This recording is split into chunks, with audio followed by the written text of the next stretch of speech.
امام عاشور اصبح اللاعب الاغلى والاعلى والاغنى دخلا داخل النادي الاهلي قولا واحدا.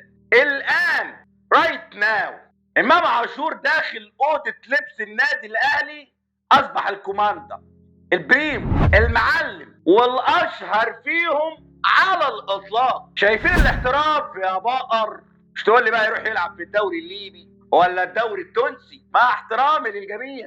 ليه هتغرب وانا هنا باخد قد اللي هاخده بره 10 مرات؟ عاشور خد من الاهلي في 3 مواسم فقط اكتر من افشخ اي رمز هناك.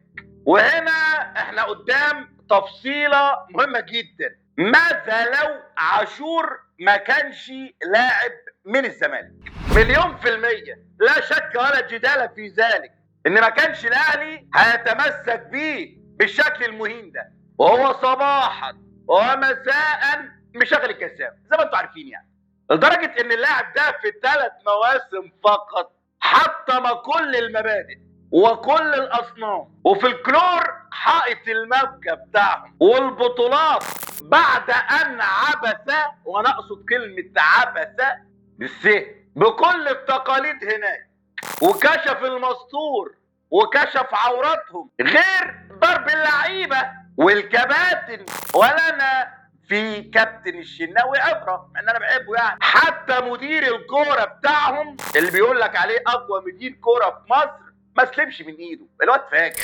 عمليه اذلال وتعريه لرمز اتصنع له هيبه جوفاء، هبه اونطه من الاخر على مدار التاريخ، بطل من ورق. لدرجه ان امام كمان مش بس كان بيتمارض، ده كمان بيختار الصفقات اللي تلعب معاه بس عشان هم اصحاب، والله العظيم. بدليل ان الاهلي مش عارف يمشي احمد عيد. فكر بقى معايا، هو الاهلي ليه ما يمشيش احمد عيد؟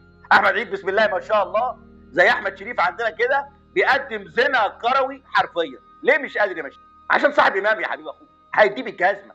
يعني لو يوم ما يقولوا لكابتن بيبو عايزين نمشي احمد عيد، امام هيديه بالجزمه قولا واحدا. الواد واخد انتقاد من الجماهير عالي قوي على احمد عيد وعدم الاعتماد عليه فنيا اطلاقا، وبرضه مش هيمشي وبيقبض، وسابوه في القايمه عشانه صاحب امام عاشور. عاشور لو كان ظهر مع الاهلي بدون ماضي مع الزمالك مستحيل، واتحدى انه كان هيبقى بنفس الفاليو والقيمه اللي هو عليها دلوقتي. ده كلام كبار. مهما كانت مهارته او قيمته الفنيه او مستواه مش مقياس هناك اكيد، المهم يكون جاي من قلعه الابداع من 100 عقبه. امام عاشور اصلا بقاله 2 سنين بيلعب على الواقف، مش ده مستواه، خصوصا من اللحظه التي دخل فيها الجعان اوضه اللبس. قيمه امام عاشور تتلخص في صورته الذهنيه، وامام باي ذا واي واخد عقد اكتر من زيزو، بدليل انهم بقالهم 6 شهور وساقوا عليه الكل. ده كابتن بيبو راح بال فول نابت في السيده وقال لها يا ام العواجز خلي الواد يكمل معانا. مش معنى مضى امبارح ولا اول امبارح، لانه خد الرقم اللي هو عايزه وموعود بحاجات هيخلي اوضه اللبس في النادي الاهلي تنفجر. امام عاشور وهو في تيشيرت الزمالك كان بيرقص ويغيظ الاهلي وشتم رموز وامهاتهم ولابس احمر احمر. ليه؟ هو حول ولا ايه؟ وما قيل بقى في الكابتن شوشو والكابتن صالح والكابتن بيب، الكل يا بيه مش قادرين يتخلصوا من اليوم الاسود ده. يقول لك ابني جه عندي اربيه، اهو راح رباك انت يا اخويا، ويقول لي انا اللي محروق من تجديد لعيب عنده. ليه يا اسطى؟ هو كان شتم نور التاني ولا شتم صالح سليم؟ شتم حلمي زموره ولا شتم شوبير؟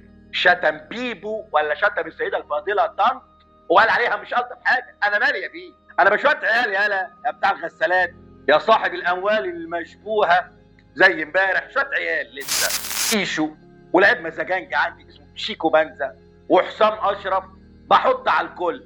افضل انت اعمل كل انواع الموبقات ما بين غسيل وكباري وزنا كروي، وانا برضو هحط عليك بدراعي مش بحد تاني عشان انت بهاء ما تعمل حاجه لوحدك. هناك في هذا الكيان لو العبره بالمستوى وبالتاريخ، قفشه هيلعب في وسط الملعب على اي حد، لانه صاحب اهم هدف في تاريخهم، واهم هدف في تاريخهم ده برضه لانه مرتبط بالزمالك قبل ما يجي الاسطوره ناصر منسي اللي لسه ماسك في فورمه ناصر البرنس ويحط عليهم في السوبر القادم.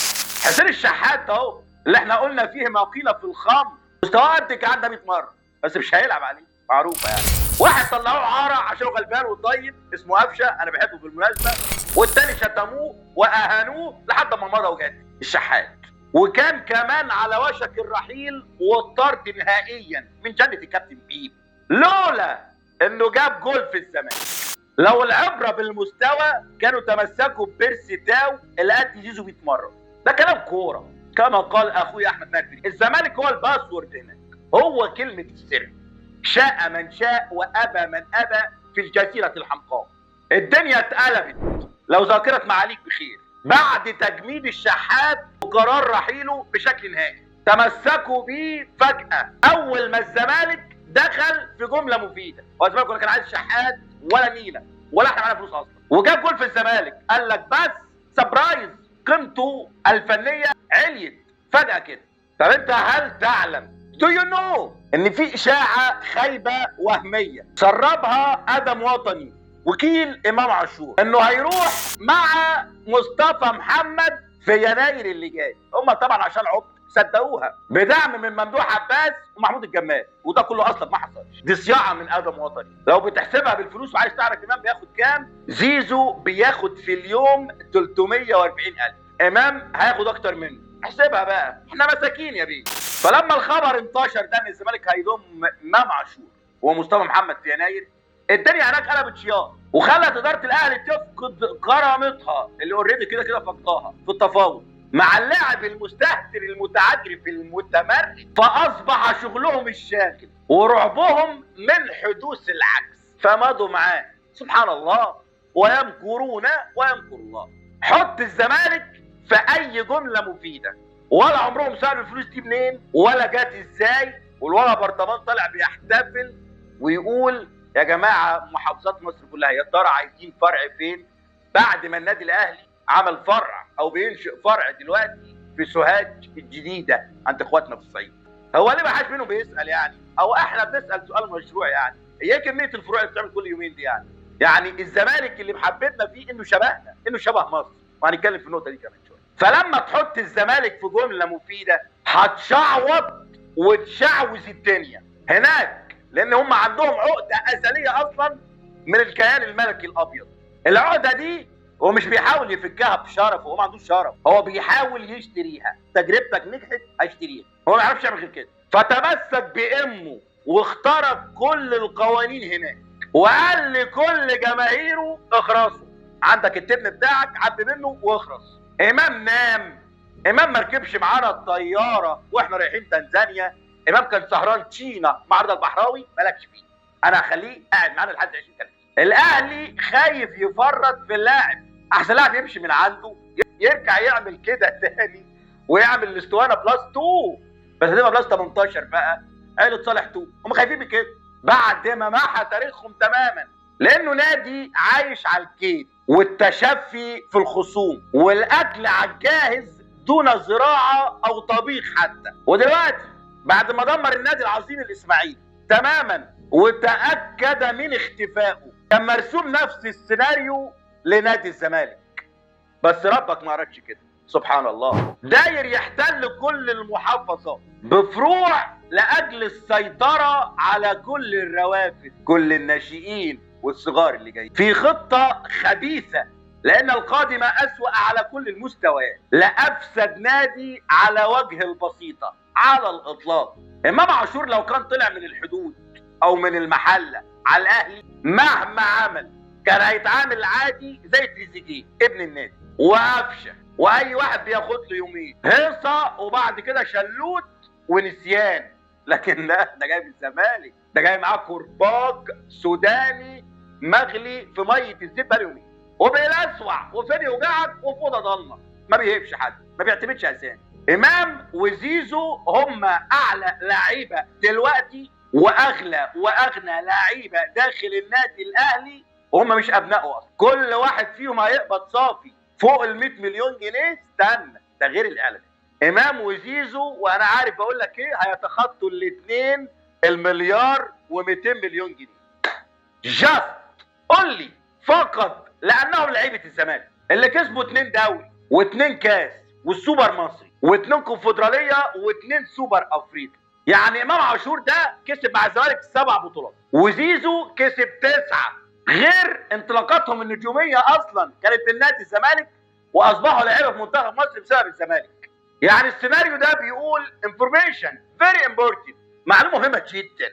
اي لاعب موهوب او اكسلنت او ممتاز يروح الزمالك يصنع تاريخ وبطولات، وبعدين اخر 4 مواسم ولا 5 في مشواره يروح النادي الاهلي يامن مستقبله ومستقبل عياله واحفاده واحفاد احفاده والبلد اللي هو عايش فيه. والله العظيم سيناريو 10 على 10.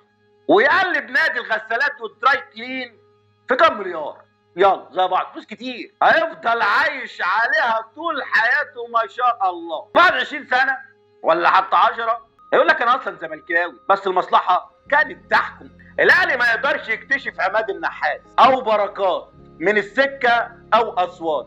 وباي ذا واي بركات زملكاوي بس اكل العيش كده، ودي معلومه، دي معلومه انا متاكد منها.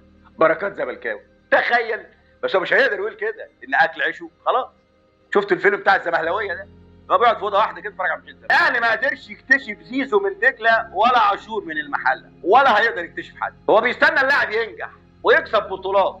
لا بس للامانه الاهلي جايب مهاجم كويس قوي كان اسمه وسام ابو علي حقيقه يعني، بس ما كانش متخيل انه ينجح معاه بالطريقه دي، والاخر اداله بالجزمه ومشي. لازم نقول اللي لنا واللي علينا يا جماعه عشان حقانيين. فلما اللاعب تتكون شخصيته في الزمالك ويكسب بطولات ويعمل تاريخ ويروح المنتخب وتبتدي شخصيته تتكون، بعد كده يتدخل اصحاب الرايات الحمراء باموالهم واعلاناتهم ونفوذهم ويخطف اللعيبه، والبجح يقول لك دول نجوم فرقتي. فالموضوع يا جماعه بسيط جدا. لو كل لاعب عايز يظهر ويتعلم كوره، دي نصيحه بقى للناشئ الجديد، يروح الزمالك يكسب له بطولتين دوري على بطوله كاس في اي تشكيله، ونجمه يعلى ونجمه يبقى ظاهر، ويروح بعد كده يخرب الملايين بالكوريك ويأمن حياته ومستقبله ومستقبل عياله.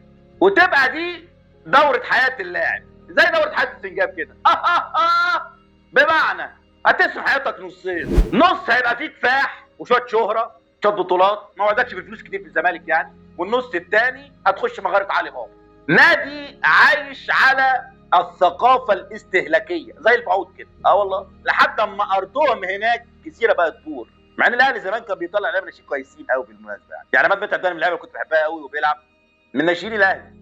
طاهر ابو زيد اعتقد من ناشئين الاهلي برضه، بيبو لا مش من ناشئين الاهلي، مجدي عبد الغني، الناس دي كانت لعيبه كوره جامده قوي، علي ميهوب، وليد صلاح الدين، اعتقد انهم من ناشئين الاهلي. بس خلاص بقى ده عصر كابتن بيبو. الاهلي بقى له 6 شهور قاطع النفس وهيموت لو عاشور مشي وسابه. عامل الفيلم بتاع شباب امراه، هتسيبني وتروح فين؟ ده انا ضيعت شرفي عشانك. المهم دلوقتي في محورين، في شقين للموضوع. المحور الاول هو دايما اللي بيمسك الزمالك دائما لصوص حراميه يعني، بيسربوا اللعيبه ببلاش، مش كلهم طبعا، ودي خساره ماديه اكيد متعمده. والمحور الاخر والاهم هي الثقافه الجماهيريه بين المعسكرين. يعني انا كزملكاوي مثلا مش شايف اي عيب ان الانديه الشعبيه زي الزمالك والمحل والاسماعيلي المنصوره يكونوا فقراء ومديونين وعليهم فلوس.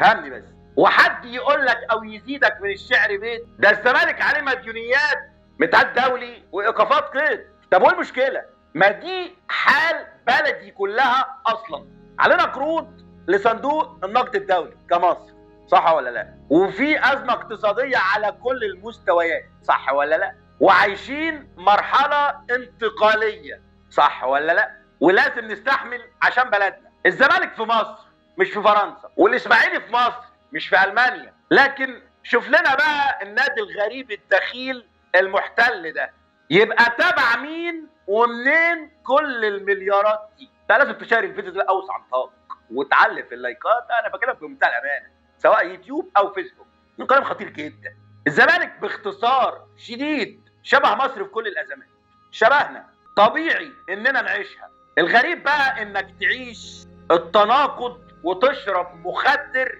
تشجيع الوهم الاحمر. يعني احنا كأندية شعبية مصرية اصيلة زي الزمالك والاتحاد السكندري والمصري والاسماعيلي لما يرجع ان شاء الله، شبه البلد دي قوي اللي عايشين فيها ولحم كتافنا من غيرها. ما هو مش طبيعي يا اسطى، فكر فيها بالمنطق.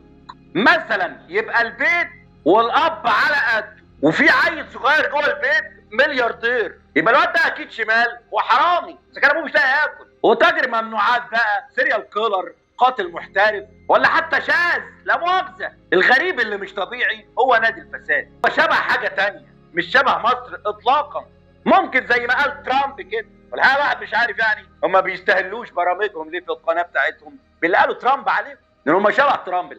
الاغرب والادهش بقى ان جماهير النادي دول شركائنا في الوطن، عايشين معانا نفس الحاله الاقتصاديه اللي احنا عايشينها، لكنهم عايشين في وهم ومسكنات وخيال ان انا جامد وان انا غني ومش كليوباترا فرض، وان انا بشتري وان انا معايا مليارات. تمت اصابته بمرض نفسي بحيث يكون عايش في وهم وخيال عكس الواقع والحقيقه المؤلمه اللي بيحاول يستخبى وراها وهو الباسه مقطوع وراء النادي الاكثر نفوذا وليس الاكثر نجاحا. اكيد الاهلي مش شبهنا وغريب جدا وضعه الحقيقه. انفاكت الكلمه كانت بمنتهى الواقع بالنسبه لبقيه البيكتشر وبقيه الصوره لمصر. لو حطيتها كمربعات بازل كده، الاهلي هو النقطه الشاذه اللي فيه، مش شبهنا خالص. وممكن يكون شبه بتوع الساحل بالمناسبه، ممكن يكون شبه بتوع ايجيبت، بس مش شبهنا احنا ال 95% من طبقه الشعب المصري. نادي بثقافه دخيله وتمويل غريب، نشر كل الموبقات وقلب المنطق وفشخه ورسخ الوهم عند الكوميونتي اللي هناك بقى وعند المجتمع المصري الغلبان. حتى هو نفسه غريب على جماهيره. يعني ما ينفعش تلاقي واحد متشعبط في الاتوبيس مثلا وفرحان ان النادي ده بيهدر مليارات على الارض. يا راجل طب كفي نفسك الاول. احنا وصلنا لمرحله، الكلمه دي صعبه قوي الواحد يقولها يعني، لتهويد الفكر الجمعي. اظن الكلمه واضحه، تهويد وتوليد الثقافه الماسونيه في النخاسه اللي هي شراء العبيد وانتشار الفقر الاخلاقي وكل الموبقات. اصبحنا بنحصد ثمارها للاسف في الشارع من انفلات اخلاقي رهيب وعدم الالتزام لاي ثوابت دينيه كانت او غير ذلك. دي حاله ادمان خطيره لازم تتعالج فورا. ادمان للوهم عايشين فيه وكده، كذب الكذبه وصدقها عشان الايام تعدي ويعمل نفسه انه مبسوط عشانه اهلاوي، سايب حياته في مهب الريح عشان يقول لك انا كسبت الدوري بالحكام. تناقض بشري غير مسبوق في تاريخ البشريه جمعاء. ممكن تلاقي اتنين بيتخانقوا على اجره 5 جنيه، والله حلقه تدرس في علم النفس، سواء كان توك توك او حتى ميكروباص، وبالليل يروحوا يقعدوا على القهوه يقول لك انا معايا 45 دوري واشترينا اللعيبه بفلوسنا. فلوسك مين يا اسطى؟ انت لسه متخانق على 5 جنيه ولو جاد هيعمل زينا. لا يا راجل. ويطلع صباعه بعنطسته من شرابه المخروم ويستمر في الهذيان وهو مخمور بالوهم بطريقه مسدود يا ولد عشان ينسى ألمه الداخلي. قفت حارتنا النسيان، ودي كانت كبسولة كرباج آل عاشور. صباح الفل ودمتم سالمين.